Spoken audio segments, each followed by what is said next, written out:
Meskipun kita sudah mengalami banyak kebaikan dan pertolongan Tuhan, tapi seringkali waktu kita menghadapi ujian, badai kehidupan, kita masih takut, kita masih khawatir, dan kita tidak percaya. Sekalipun kita bilang bahwa Tuhan sanggup melakukan segala kemustahilan, kita bilang kita bergantung sama Tuhan, dan kita percaya sama Tuhan, tetapi pada kenyataannya waktu iman kita diuji, kita seringkali gagal untuk percaya. Saya yakin bahwa Tuhan ingin kita tidak fokus kepada badai kehidupan yang sedang kita alami hari ini, tapi kita fokus kepada penyertaan Tuhan. Jangan hanya rasakan angin, rasakan Yesus ada di situ. Tuhan tidak pernah meninggalkan kita. Dia berjanji bahwa sekali-kali Dia tidak akan pernah meninggalkan kita. Hari ini saya ingin mengingatkan bagaimana kita akan menemukan kekuatan di dalam Tuhan. Ketika saya merenungkan apa yang saya harus bagikan, Tuhan mengingatkan saya akan hal-hal ini. Bahwa di tengah-tengah penderitaan, di tengah-tengah ujian, badai kehidupan, kita harus tetap menemukan Tuhan menyertai kita. Apa yang kita harus lakukan? Yang pertama, ingatlah akan kebaikan Tuhan. Saya percaya pengalaman dengan Tuhan adalah sumber kekuatan. Daud di dalam Mazmur banyak menceritakan kehidupannya kepada Tuhan. Dia menuangkan isi hatinya apapun yang dia rasakan kepada Tuhan. Dan di dalam Mazmur 116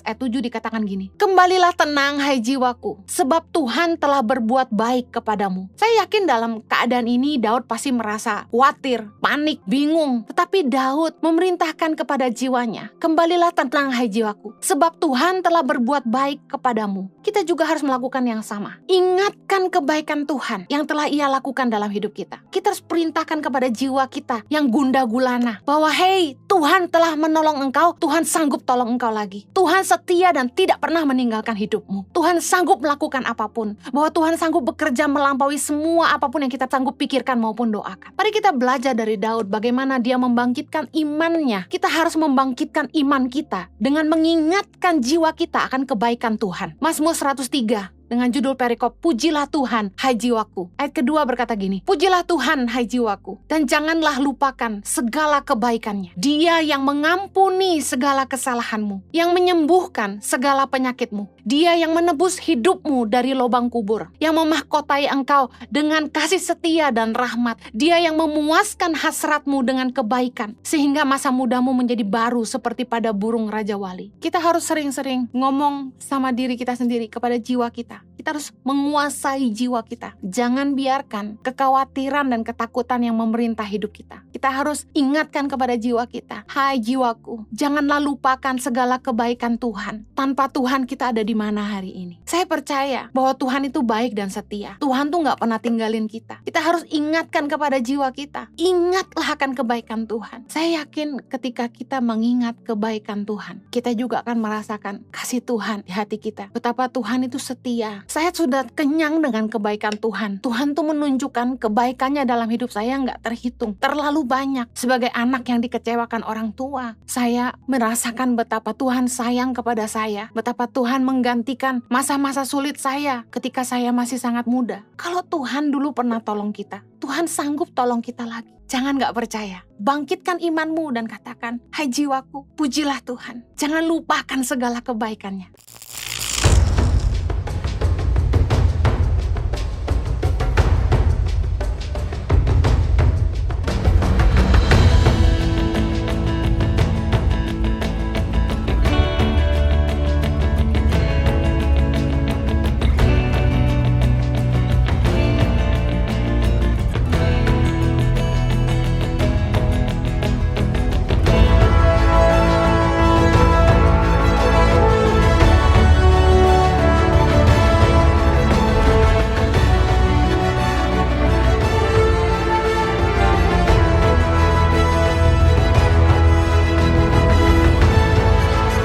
Cerita anak pedalaman dalam meraih mimpi dan mengejar cita-cita bersama Tangan Pengharapan.